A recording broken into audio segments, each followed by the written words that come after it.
This is Grow by Design. Are you a business owner struggling with the direction of your company? Do you hesitate, wanting things to be perfect before you take action? Do you question your strength as a leader? If you answer yes to any of these questions, this is the show for you.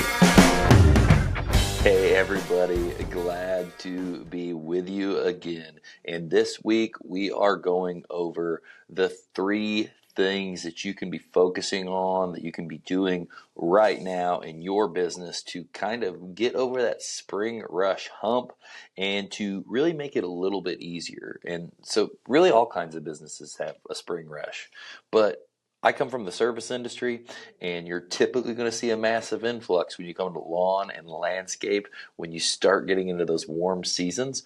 But this happens with a lot of stuff. You could be an AC company, you could be a garage door company, you could be anybody in an area that is going from really dormant to spring and summer. People are out and about. They're starting to see, wow, it's warming up. How bad does my yard look? How bad does my house look? Pressure washing, roof, remodeling, all of these things can pick up even more. Exterior painting, so many services. And it's generally just a time of excitement because people are ready to get things looking good for the year. That's why we're having this conversation right now. And when you're a service company, it can just be so inundating, especially if you're just getting started, especially if you're trying to grow your company, to keep up with that demand. I know that our companies all face that. We are much more consistent in our location in Florida, where it's always kind of the same. So it makes it much easier to modulate that. But when you get to our Illinois location, they just get inundated with work at this time of year, where keeping up with work can just be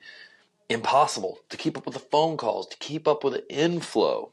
And that sounds exciting when you don't have a lot and you're just getting rolling, but it can get to the point very, very quickly where it can become its own issue that brings its own huge set of problems as well. So let's get right into these points. We're going to keep today's listen a lot more concise, to the point, and we're not going to go off in the weeds and spend a bunch of time, because I want you to just get these things so you can really input this in your business and start rocking. So the first one is going to sound generic to you, and it's keeping the main thing, right? So often I see employees, I see other business owners, I see other people in general with a goal and a focus, right? Maybe your goal is to grow the company this year, and you're only thinking about hiring, but not thinking about the work, right? Or you're only thinking about the work, but you're not thinking about hiring. And so my thought process here is keeping the main thing. I had a situation where I saw someone very, very worried about hiring. And technically the staff, there was enough people at the given time, but there's also a huge need for work right at the same time. And so the main thing then was, you need to be worried about work. Don't be divvying off time to be trying to find new hires, even though we always need to be doing that. But right now there's this burning fire. And one of the biggest things in business alone can be, what is the main thing? Knowing the priorities can be so challenging. And you, as a leader, as a business owner, as the person who is helping build this thing, leading, guiding, building this thing, you being able to keep the main thing, knowing what the key focuses are, so you can share that with your team members and help guide and give the input of what that is all the time, and always give little nudges back towards the main thing, is so important. So often we have in our company a situation that at least happens every year in Illinois, where I have to say that sales is senior, because it gets to a point where things start slowing down or start tapering off, and we get very, very used to, and this is no one's fault and no one's in the wrong for this, but we get very used to being able to just take orders. And when I say we're order takers, I mean the phone rings, there are so many emails, that it's not about trying to claw and scratch at getting work. It becomes so much about just answer. If you can, that's how spring is, right? Just get through the calls. You don't have to call and scratch. So we lose the concept of when that starts to go away. When's the breaking point where we need to start doing a lot of outreach? We need to start warming up our clients and trying to get other services and things rolling to keep us going.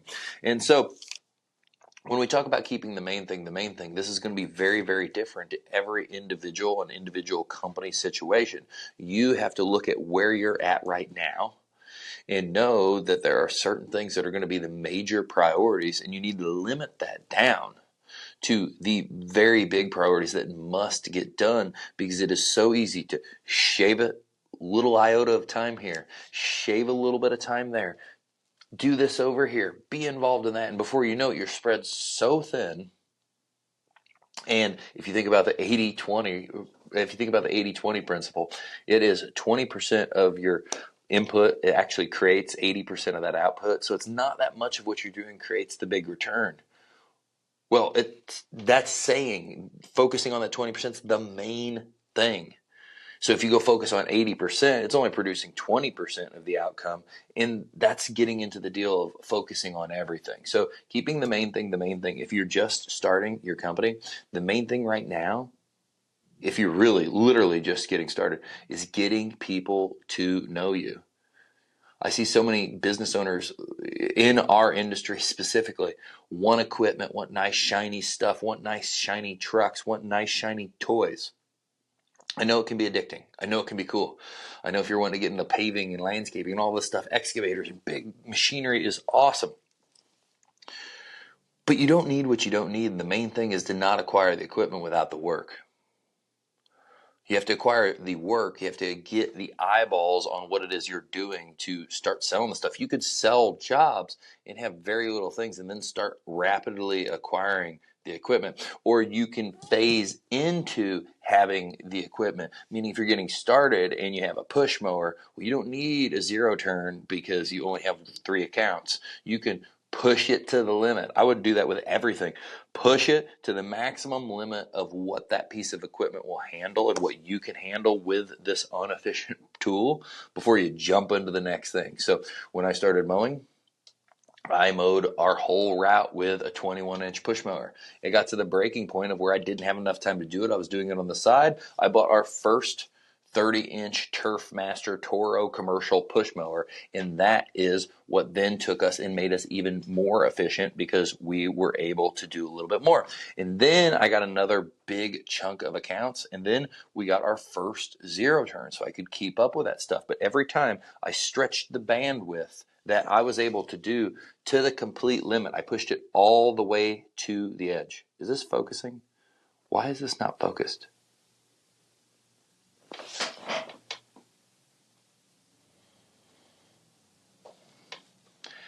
Yeah, dude, this thing goes completely out of focus like mid-video. Okay, well, I pushed it to the complete limit of what it would do, what we could handle with what we had, right? So keep the main thing. Don't focus on shit that doesn't matter. And knowing the difference is going to be the difference between you being successful or you spinning your wheels. And you are going to have to be very, very diligent in trying to understand the main thing, because there's not someone, unless you get, and this is where this is positive, mentorship, being around other people that have made more progress in business than you, they can help guide. The problem is a lot of people go and ask their friends and their family, and they have no fucking idea of what it's like to run a business, the stresses, the pressure, all the thing. They are just baffled that you're doing something so silly in the first place. So mentorship and guidance of other people who've been where you want to be. If you want to get the answers fast, look at someone that has what you have or has built what you're wanting to build, and then ask them. That's why we created GrowCom, just so we could have a little community of other people that wanted to grow lawn and landscape companies. And then we used our assets, and I'm in there answering calls and information every week so people can just fast track some of that stuff. And there's a million things like that out there. Honestly, one of the best things for me hasn't been industry related stuff. It has been out of industry related stuff that is much bigger thought, much bigger think, that has really, really helped me grow my business. Okay. Number 1, keeping the main thing. 2, controlling spring rush in general, right? So you get into this point of where everything is we're just inundated now. We're super, super busy. The phone is ringing off the hook. You really, you're getting rolling and you're excited. Well, that can be intoxicating. And what I see so many people do, and this is controlling spring rush, so many people oversell themselves. Now, I don't know how, I got lucky. I was able to piece together the things and work extremely hard with a lot of hours and get the people to always kind of continuously be able to scale and build and produce more. But I also was thinking about that the whole time. Ever since the beginning, I was like, how do we start adding people quickly so we can just keep growing, right? From day one, that was kind of my thought process. But if you don't have that thought process, or if you're transitioning out of a job and you're still kind of you're part-time or whatever this business is, you have to control spring rush. You have to control influx of work, because if you don't control it, you get too much. This is where so many business owners make the mistake. They sell more work than they can ever produce, and then they piss off a bunch of people.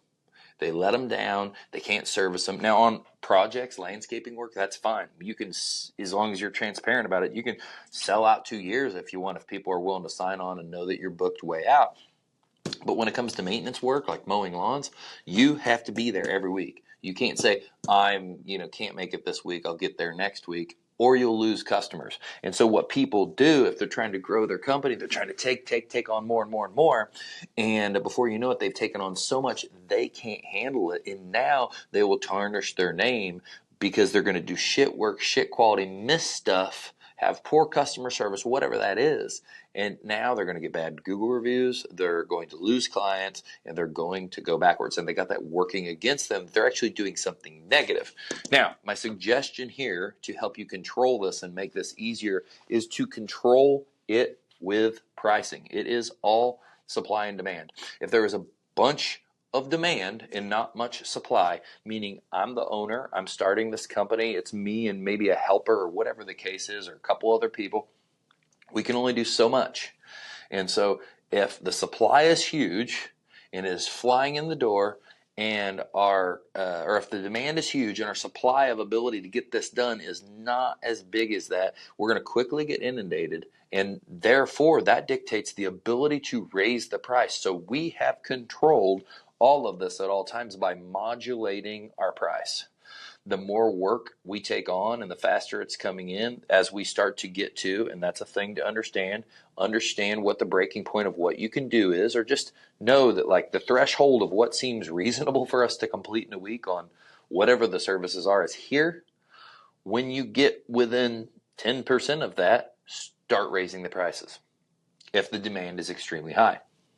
This will start to slow that down, and you might need to raise them a lot to really try to throttle and break this stuff down so you don't get too many, because you're not going to get horrible reviews. Now, have we had some bad reviews because of high prices? Yes. But honestly, if someone leaves a bad review just because they didn't like the price and they never even did the service with you, it's probably someone you don't want to work with anyway, and it's probably someone that is like, that's not your ideal client.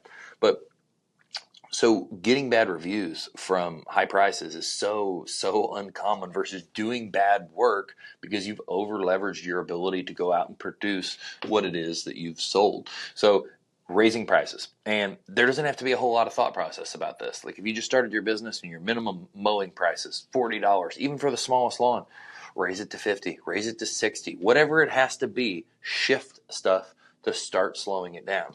And I love that in industries that aren't controlled by insurance companies and other things, the supply, demand, pricing structure really allows you to do this to where we can quickly ramp things up to slow stuff down. And then what is nice about that is if prices have risen a lot, some people are still going to accept. You're just slowing it down some. Now it's even more profitable, and then now it is even more worthwhile for you to go figure out a way to make sure it gets done well. And you won't be selling stuff at this lesser amount. So typically you're going to have more time and you're going to feel better about doing the work in general, which is now going to pay dividends because the people you work with are going to be happy because you're not rushed. You're not freaking out about barely making any money. It's a win-win-win-win situation.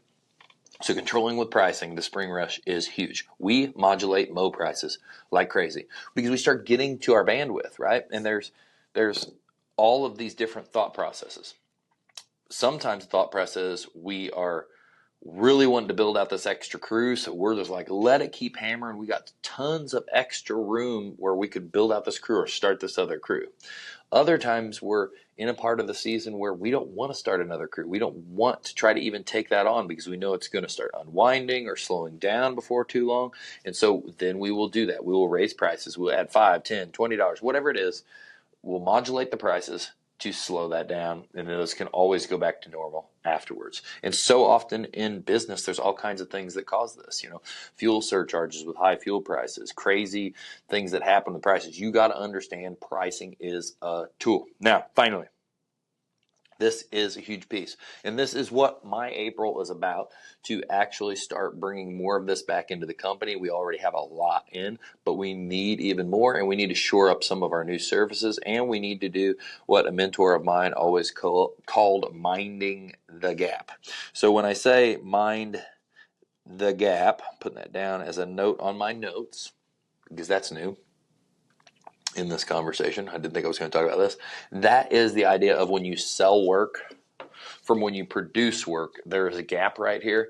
And when you take deposits and you make promises and you get signatures, if there's no communication in that gap, it can very, very easily lead to frustration. And if you're booked out, a month, several weeks, 2 months, frustration for sure grows. You got to mind the gap. So automate redundant tasks. That is this third piece that is going to help you win, and it's going to help you grow, and it's going to help you manage massive influxes of work. Redundant tasks in my mind. Reminders. What happens when, let's say, you do an irrigation, or no, you do a sod job or you do a seeding job. Well, shortly after that, you have to water, and you have to make sure you're watering on a consistent basis, or it'll die or it won't grow, and then it leads to frustration. And then that frustration, even though in your mind, if you're a landscaping company and you think, well, we put in plants, it should be obvious to water them. Yes, but and no, right? Because I can easily go, well, you didn't say it needed to be watered. So just eliminate that liability from your company. So how we initiate reminders there is service automations, and this is what I love about Service Autopilot, the CRM we use. We use automations that once certain services are closed, they automatically send off the reminders that the client would need, the homeowner would need. It's landscaping, so it's going to give all the watering instructions. It's sod, so it's going to give the watering instructions. It's lighting, so it's going to give this certain instructions. All these reminders that dot the I's and cross the T's of the things you need to let people know once you're done. And being able to set this up in an automation so you don't drop the ball by forgetting to send an email. Really, this automating redundant tasks is the idea of let's make communication better by doing things that have to be done all the time, very redundantly, no matter what, when certain things happen, and then make them happen automatically. So you take the failure rate of people forgetting to click, and you make sure that communication is automatic and instant when it needs to be. Also, you as a business owner and a person in a company that's growing, if you're involved with doing estimates and sales, you got to follow up. But sometimes that can be so inundating because you're so under the gun already. So creating follow-up emails and text sequences so there's another thing following up besides just you, that alone can pay huge freaking dividends. Because now it's not just you that is having to remember to do these follow-ups. And there's cadences of, you can set it up to day after we send an email, 5 days after we send a text and email, 10 days after we do this, 30 days after we warn you that we're going to close it, and so on and so forth. And then that alone is another bump if you are inundated with stuff to help you manage that more. Now, when I talk about the minding the gap piece, and these are all ideas and principles and you're getting some nuggets of what you can actually just implement, but it's ideas and principles, so then you can take these ideas and form them around the issues and problems you have in your company and know that, okay, cool, yeah, that was a good reminder that we need to get rolling on this. So the minding the gap piece is very, very big when you think of any services, right? And I'm sure some CRMs maybe do a different kind of notification, and maybe there's even something cooler than what we're building with Service Autopilot.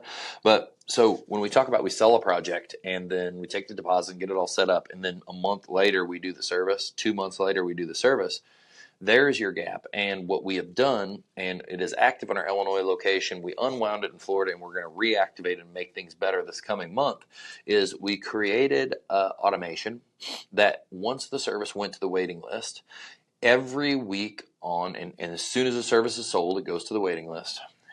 Every week on Friday, it gave a scheduling update.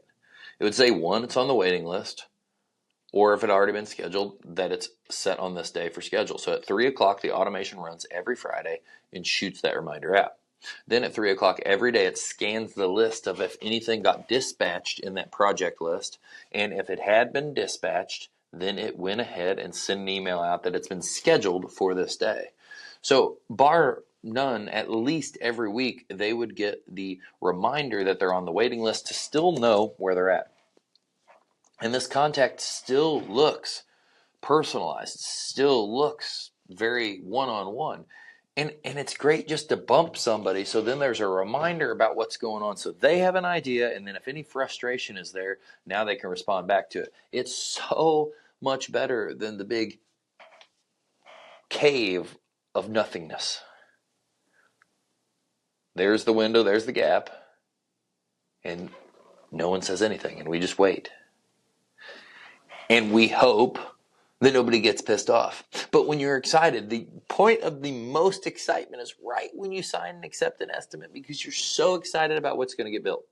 And then it just drastically goes down from there when they have to wait, things change, you destroy properties you got to scramble a few eggs to make an omelet. That's always what happens on big projects. You screw more stuff up to end up making stuff better. So it's awesome at the beginning, and then there's usually a decline in excitement because they're going through it to then get to the very other end. So if you can make it smoother between the excitement to the waiting period of it actually starting, where there'll probably be some kind of variables that make things a little crazy for a while, every little piece makes it easier. Every little piece makes it one step easier to keep clients satisfied, so you don't drop the ball, so you don't let people down, and you can grow your company faster. And that's what this is all about. This is about how do you grow your company, how do you keep it growing faster, and just that alone, making sure you're reminding people you're keeping that great communication. Most contractors of any kind of thing, it doesn't matter if you're washing windows,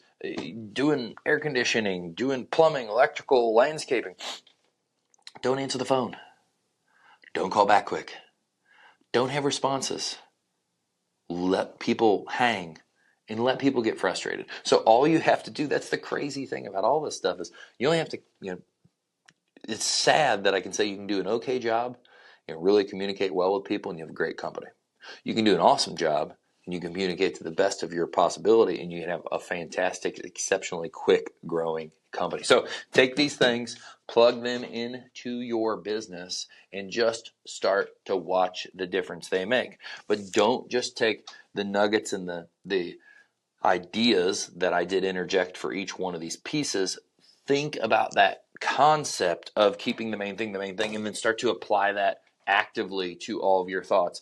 Think about controlling times where it's super busy, like spring rush, right? Think about how we can modulate with price, or what all can we do with that to deal with and make sure we don't let people down. And finally, automate those redundant tasks. Look at anything you do that's redundant. And that might not just be automations. That might be you write an SOP for closing the shop, because all the time people have to close the shop and you don't want to always have to tell them.